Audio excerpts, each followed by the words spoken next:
নমস্কার। আজকে আপনাদের পড়ে শোনাব নেকড়ের খাঁচা গল্পটির দ্বিতীয় পর্ব। চলুন শুরু করা যাক। বাবার মুখে বড় বড় লোম গজাচ্ছে। মানুষের মুখ বদলে গিয়ে নেকড়ের আদল তৈরি হচ্ছে। মায়া নেকড়ে হয়ে যাচ্ছে বাবা। আমার দিকে তাকিয়ে জিভ চাটল। বড় বড় দাঁত দেখলাম। এখনও 2 পায়ে ভর দিয়ে মানুষের মতো দাঁড়িয়ে আছে ভুতুরে প্রাণীটা। মাথা হেলিয়ে মুখ তুলে চাঁদের দিকে তাকিয়ে হাঁক ছাড়ল। চিৎকার করতে চাইলাম, স্বর বেরোলো না। দৌড় দিতে চাইলাম, পা কথা শুনল না। সারা গা লোমে ভরে গেল প্রাণীটার। হাতের জায়গায়ও পা গজালো। চারপাশে ভর দিয়ে দাঁড়ালো ওটা। জ্বলন্ত চোখে তাকিয়ে আছে আমার দিকে। হঠাৎ গর্জন করে উঠল। আত্মা কাঁপিয়ে দিল আমার। স্বপ্ন, স্বপ্ন, নিজেকে বললাম। দুঃস্বপ্ন দেখছি আমি। আর স্বপ্নের কথা ভাবতেই ঘুমটা ভেঙে গেল। এত ঠান্ডার মধ্যেও ঘেমে গেছি। কাত হয়ে শুলাম। একটা তাঁবুতে রয়েছি আমি, ক্যাম্প খাটে শোয়া। হঠাৎ আঁচড়ে শব্দ কানে এলো। তাঁবু কাটার চেষ্টা করছে যেন কোনো জানোয়ার। তাঁবুতে ঢুকতে চায় নাকি? আবার কি ঘুমের মধ্যে স্বপ্ন দেখছি? দম আটকে ফেললাম। আঁচড়ে শব্দ বাড়ছে। লাফ দিয়ে উঠে বসলাম। হাতে চিমটি কাটলাম। ব্যথা লাগলো। কই, স্বপ্ন তো দেখছি না। জেগেই রয়েছি। আগেরটা স্বপ্ন ছিল, কিন্তু এটা বাস্তব। ধরাস ধরাস করছে হৃৎপিণ্ডটা। আঁচড়ের শব্দের সঙ্গে সঙ্গে বুকের কাঁপুনিও বেড়ে যাচ্ছে। আর থাকতে না পেরে কম্বল সরিয়ে বিছানা থেকে লাফিয়ে নামলাম। শার্ট প্যান্ট পরে আছে, পায়ে মোজা। অন্ধকারে হাতটায় ক্যাম্প খাটের পাশে মাটিতে রাখা জুতো জোড়া বের করে পড়লাম। কিসে আঁচড় কাটছে দেখতে যেতে ভয় লাগছে। মায়া নেকড়ে না তো? এই যা যা, ধমক দিলাম।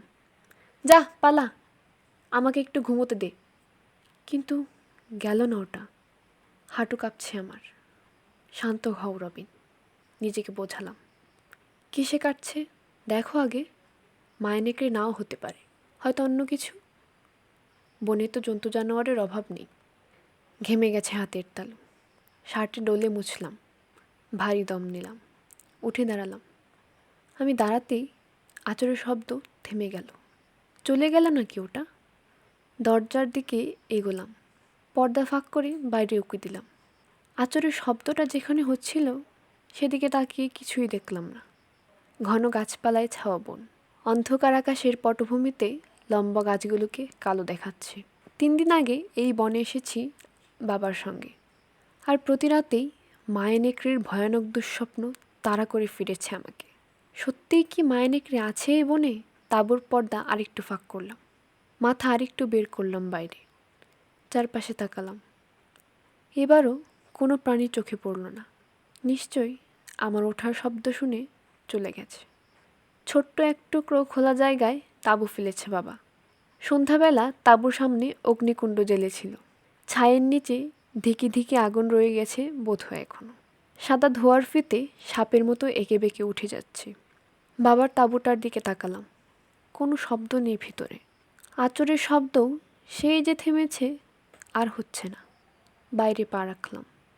গাছের পাতায় বাতাসের মৃদু সরসর ছাড়া পুরো বনটাই নীরব।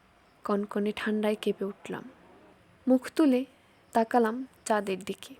আমার তাঁবুর কাছ থেকে আরেকটু সরে এলাম। কান পেতে আছি। কোনো শব্দ নেই আর। নিশাচর জানোয়ার, প্যাঁচার ডাক কিছুই শোনা যাচ্ছে না। ভুতুরে নীরবতা।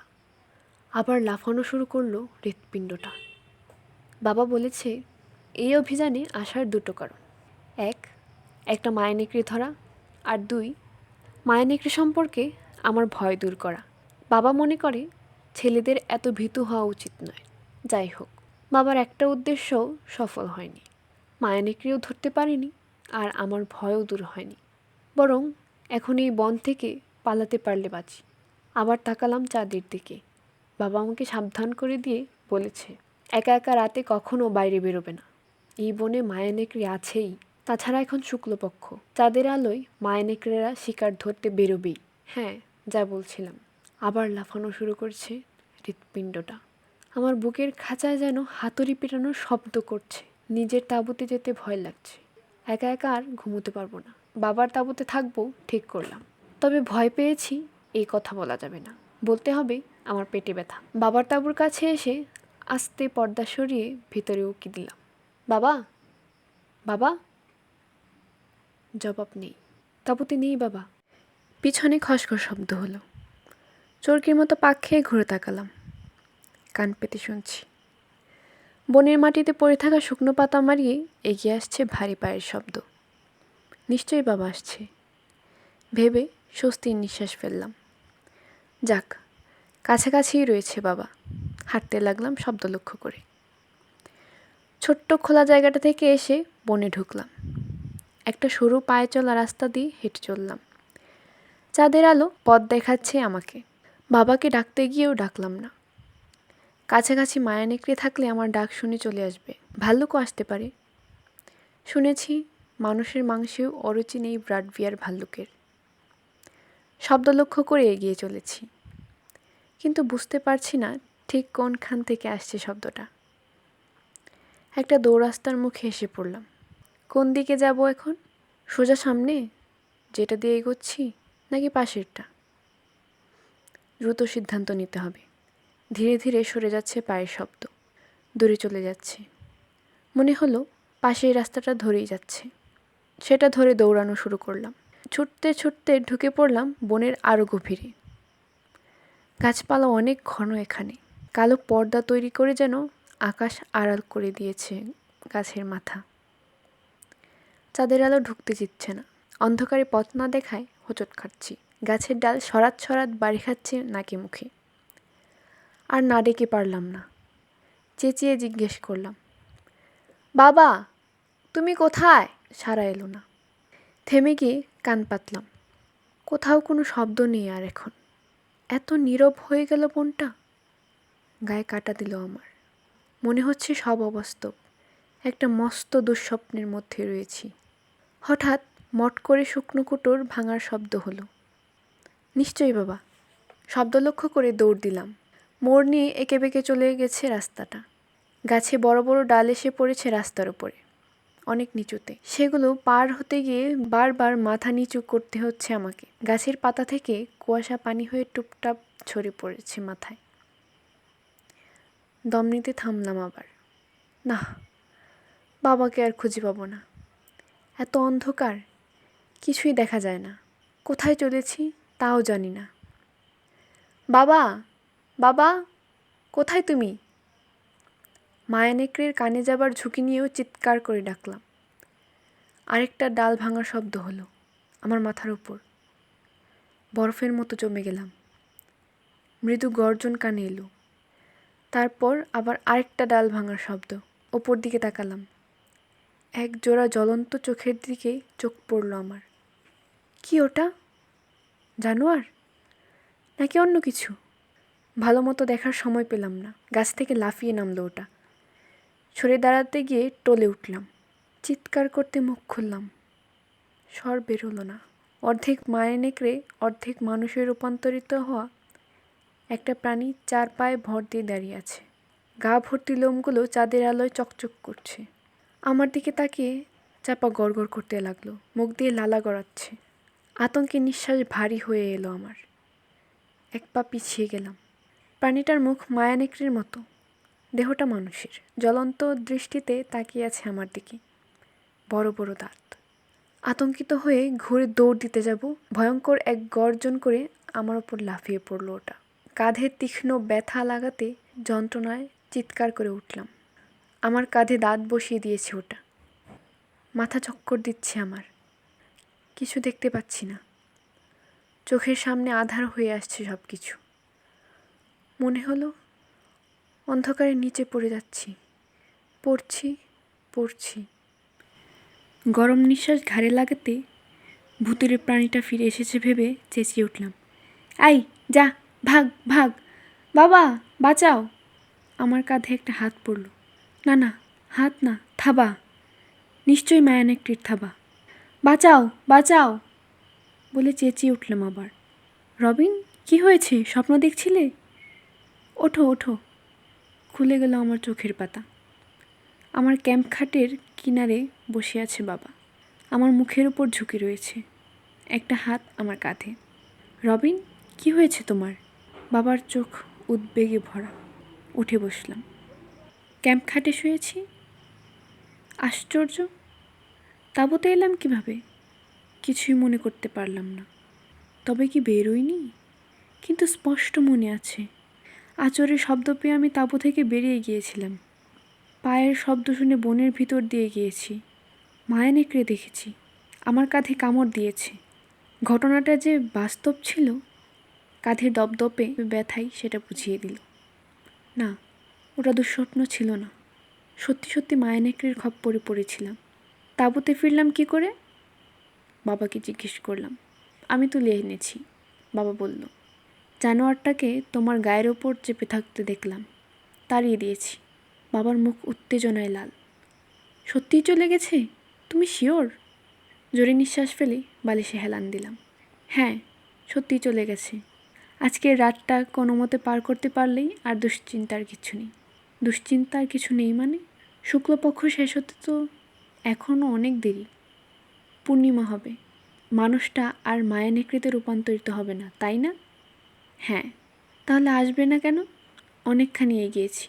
কাল রাতের আগেই ওটাকে খুঁজে বের করে ধরে ফেলবো আমি। কিন্তু আমি ধরতে যেতে চাই না, চেঁচিয়ে উঠলাম। আমি কাল বাড়ি যেতে চাই। এবার সত্যি সত্যি একটা মায়া নেকড়ে ধরতে পারবো আমি। আমার কথা যেন কানেই ঠোকেনি বাবার। কাজটা খুবই বিপজ্জনক বাবা, আমি বললাম। বিপজ্জনক? মাথা নাড়ল বাবা। দিনের বেলা মায়া নেকড়ের কোনো ক্ষমতা থাকে না রবিন, আমাদের মতোই স্বাভাবিক মানুষে পরিণত হয়। বাবা, তুমি কোথায় গিয়েছিলে? আমি তোমার তাঁবুতে খুঁজে পাইনি। তারপর পায়ের শব্দ শুনে তুমি ভেবে পিছু নিয়েছিলাম। ঘুম আসছিল না। গড়াগড়ি করতে করতে বারবার মনে হচ্ছিল চাঁদ উঠেছে। নিশ্চয়ই এখন শিকারের সন্ধানে বেরিয়েছে মায়া নেকড়ে। তাই বেরিয়ে পড়লাম। যাকগে, দুশ্চিন্তা বাদ দিয়ে তুমি এখন ঘুমো। খাট থেকে উঠে গিয়ে পর্দা সরিয়ে তাঁবুর বাইরে পা রাখল বাবা। ফিরে তাকিয়ে বলল, ভালো মতো একটা ঘুম দাও, সকালে দেখবে ঝরঝরে হয়ে গেছে শরীর। আগামীকাল অনেক কাজ, পরিশ্রম করতে হবে। আমার ধারণা একটা স্মরণীয় দিন হয়ে থাকবে আমাদের জন্য। বাবা পর্দাটা ছেড়ে দিতেই ঝাঁকিয়ে দিয়ে সরে এসে আবার ঝুলতে লাগলো ওটা। শুয়ে পড়লাম। কম্বলটা টেনে দিলাম গলার কাছে। জোরালো বাতাস টান দিয়ে দিয়ে তাঁবুর পর্দা সরিয়ে দিতে চাইছে। দুলন্ত পর্দাটার দিকে তাকিয়ে মনে হলো, তাঁবুটা তাঁবু না হয়ে ঘর, আর পর্দাটা পর্দা না হয়ে দরজা হলে ভালো হতো। তালা লাগিয়ে নিশ্চিন্ত হতে পারতাম। ধুর, এর চেয়ে যদি গ্রামে দাদুর বাড়ি যেতাম কত ভালো হতো। চোখ বুঝলাম, গ্রিন হিলসে বাসায় থাকলেও ভালো হতো। বন্ধুদের সঙ্গে খেলতে পারতাম। ঘুম ঘুম লাগছে এখন। স্কুলের এই ছুটিটা শেষ হয়ে গেলেও বাঁচতাম। আমার স্কুল কামাই হবে ভেবে বাধ্য হয়ে মায়া নেকড়ে খোঁজা বাদ দিয়ে বাসায় চলে যেত বাবা। এরকম নানা কথা ভাবতে ভাবতে ঘুমিয়ে পড়লাম। তবে ঘুমটা গাঢ় হলো না। বিছানায় ছটফট গড়াগড়ি করতে করতে আবার দুঃস্বপ্ন দেখতে লাগলাম। পালাচ্ছি, অন্ধকারে আমি পালাচ্ছি একটা হিমশীতল বনের মধ্য দিয়ে। রাস্তায় এসে পড়া ডালের নিচ দিয়ে ছুটছি। আকাশে পূর্ণ চাঁদ। জানোয়ারের মতো চার পায়ে ভর দিয়ে ছুটে চলেছি আমি। মাটিতে পড়ে থাকা শুকনো পাতায় পা পড়ে মর্মর ধ্বনি উঠছে। ভেজা মাটির গন্ধ লাগছে নাকে। একটানা দৌড়ে চলেছি আমি। কুকুরের মতো জিভ বের করে হাঁপাচ্ছি। না, এই দুঃস্বপ্ন দেখাটা বন্ধ করতে হবে। স্বপ্নের মধ্যেই বললাম। জোর করে জেগে উঠলাম। চোখ মেললাম। বাতাসের জন্য হাঁসফাঁস করছি। বিড়বিড় করলাম, এটা দুঃস্বপ্নই ছিল। ভয়ঙ্কর আর একটা দুঃস্বপ্ন। তাঁবুর ভিতর অন্ধকার। এখনও রাত। বুঝতে অসুবিধে হলো না। বিছানায় উঠে বসলাম। হাঁপাচ্ছি। এই সময় চোখ পড়ল পায়ের দিকে। চমকে উঠলাম। বিছানার পায়ের কাছে দুটো কালো চোখ অন্ধকারেও চকচক করছে। নিশ্চয়ই মায়া নেকড়ে। আমাকে মেরো না প্লিজ, ফিসফিস করে বললাম। জোরে বলার সাহস পাচ্ছি না। মায়া নেকড়েটা নড়ল না, স্থির দৃষ্টিতে তাকিয়ে রয়েছে আমার দিকে। চকচকে চোখজোড়া দিয়ে যেন সম্মোহিত করার চেষ্টা করছে আমাকে। ধরাস ধরাস করছে আমার বুক। চোখ সরাতে পারছি না। যেন আঠা দিয়ে ওই দুটো চোখের সঙ্গে আমার চোখ সেটে দেওয়া হয়েছে। চেঁচাও রবিন, চেঁচাও, চেঁচাও, বাবাকে ডাকো, নিজেকে বলতে লাগলাম। বাবা! আচমকা চিৎকারটা যেন বিস্ফোরিত হয়ে বেরিয়ে গেল আমার মুখ থেকে। বাবা! ঝটকা দিয়ে চোখ দুটো অন্যদিকে ঘুরে গেল। তাঁবুর পর্দাটা দেখল, একটা থাবা উঁচু করলো। আমার ক্যাম্প খাটে কিছু একটা ছুঁড়ে দিয়ে দৌড়ে বেরিয়ে গেল। আশ্চর্য, মানুষের মতো 2 পায়ে ছুটে পালিয়েছে ছায়ামূর্তিটা। পলকের জন্য গায়ের ঢোলা আলখিল্লাও দেখেছি। নেকড়ে নয়, মানুষ। কে লোকটা? বাবা! কি হয়েছে রবিন? বাবার তাঁবু থেকে জবাব শোনা গেল। আমি তাঁবুতেই আছি, তোমার কাছাকাছি, ভয় নেই। লাফ দিয়ে নামার সময় এত তাড়াহুড়ো করলাম, টান লেগে কাত হয়ে গেল ক্যাম্প খাটটা। তাঁবুর দেওয়ালে আছড়ে পড়ে আরেকটু হলেই তাঁবুটা ধসিয়ে দিয়েছিল। তাঁবুতে ঢুকলো বাবা। রবিন, কি হয়েছে? চেঁচাচ্ছ কেন? বাবা, একজন লোক এসেছিল। গলা কাঁপছে আমার। লোকটা কোথায় দাঁড়িয়ে? হাত তুলে দেখালাম লোকটা কোথায় দাঁড়িয়েছিল। তোমাকে কিছু করেনি তো? না, কিছু করেনি। কিন্তু এত রাতে কে? বিড়বিড় করলো বাবা। নিশ্চয়ই মায়া নেকড়েটাই মানুষের রূপ ধরে তোমার কাছে এসেছিল। ঘুরে দাঁড়ালো বাবা। দেখি তো কোথায় গেল? কিন্তু আমি কথা শেষ করার আগেই বেরিয়ে গেল বাবা। খাটটা তুলে সোজা করলাম। গায়ের কাঁপুনি এখনও থামেনি আমার। খাটে বসলাম। বিড়বিড় করে নিজেকে প্রশ্ন করলাম, মায়া নেকড়ে যদি হয়ে থাকে, তাঁবুতে ঢুকলো কেন ওটা? জবাব পেলাম না। বসে আছি তো আছি, বাবা আর আসে না। উদ্বেগ বাড়ছে আমার, মনে এলোমেলো ভাবনা। শেষে ডাক দিলাম, বাবা! জবাব এলো না। বাবা, তুমি কোথায়? এবারও জবাব নেই। ভয়টা বাড়লো আমার। বাবার কিছু ঘটেনি তো? সাংঘাতিক কিছু? মায়া নেকড়েটা তাকে ধরার জন্য ঘাপটি মেরেছিল না তো? যেই বাগে পেয়েছে অমনি খপ করে ধরেছে। বাবার সঙ্গে আমি গেলে ভালো করতাম ভেবে খাট থেকে উঠে দাঁড়ালাম। একজনের জায়গায় দুজন থাকলে সুবিধে। বাইরে বেরোতে গিয়ে মেঝেতে চোখ পড়ল। থমকে দাঁড়ালাম। সাদা চকচকে একটা কী যেন পড়ে রয়েছে তাঁবুর কোণে। কী ওটা? এগিয়ে গিয়ে তুলে নিলাম। একটা দাঁত, বেশ বড়, নিশ্চয়ই হিংস্র কোনো মাংসাশী জানোয়ারের। মোটা, শক্ত সুতোয় হাড়ের লকেটের মতো করে বাঁধা। বিচিত্র জিনিসটা হাতে নিয়ে উল্টে পাল্টে দেখতে লাগলাম। এলো কোথা থেকে এটা? মায়া নেকড়ে! হ্যাঁ, এখন মনে পড়েছে। আমার খাটে ছুঁড়ে দিয়েছিল, খাটটা উল্টে গিয়েছিল, তখন এটা মাটিতে পড়ে গেছে। হাড়ের সুতো ধরে উঁচু করলাম। মনে হলো মায়া নেকড়ের দাঁত, নইলে এত বড় দাঁত আর কোন প্রাণীর হবে? বাবাকে খুঁজে বের করা দরকার। মায়া নেকড়েতে যেহেতু ছুঁড়ে দিয়ে গেছে, নিশ্চয়ই এটার কোনো ক্ষমতা আছে। কী ক্ষমতা বাবা দেখলে বলতে পারবে। ছুটে বাইরে বেরোলাম, পড়লাম একেবারে বাবার সামনে। দরজার ঠিক বাইরেই দাঁড়িয়ে আছে। তোমাকে না দেখে দুশ্চিন্তা হচ্ছিল বাবা, তাই দেখতে যাচ্ছিলাম। ওটাকে পেলাম না, ভ্রুকুটি করল বাবা। রাতে ওদের নাগাল পাওয়া খুবই কঠিন। কাল দিনের বেলা চেষ্টা করতে হবে। দেখো বাবা, দাঁতটা উঁচু করে দেখালাম। তাঁবুতে ঢুকে এটা আমার বিছানায় ছুঁড়ে দিয়ে গিয়েছিল মায়া নেকড়েটা। মায়া নেকড়ের দাঁত না তো? হাতে নিল বাবা। দেখতে দেখতে বলল, আশ্চর্য, মায়া নেকড়েটা তোমাকে দিল কেন? এটার কোনো ক্ষমতা আছে? মাথা নাড়ল বাবা। জানি না, তবে দিয়ে গেছে যখন নিশ্চয়ই কোনো রহস্যময় কারণে বিপদ আপদ থেকে তোমাকে মুক্ত রাখতে চায়। হাড়টা আবার ফিরিয়ে দিয়ে বলল, নাও, গলায় পরে ফেলো। মাথা গলিয়ে হাড়টা গলায় নামিয়ে আনলাম। আমার বুকের কাছে চামড়ায় অদ্ভুত দাঁতটার স্পর্শ লাগাতে গায়ে কাটা দিল। শিউরে উঠলাম, বোধহয় ঠান্ডায়। তাড়াতাড়ি ফিরে এলাম তাঁবুতে। খাটে শুয়ে কম্বল টেনে দিলাম মাথার ওপর।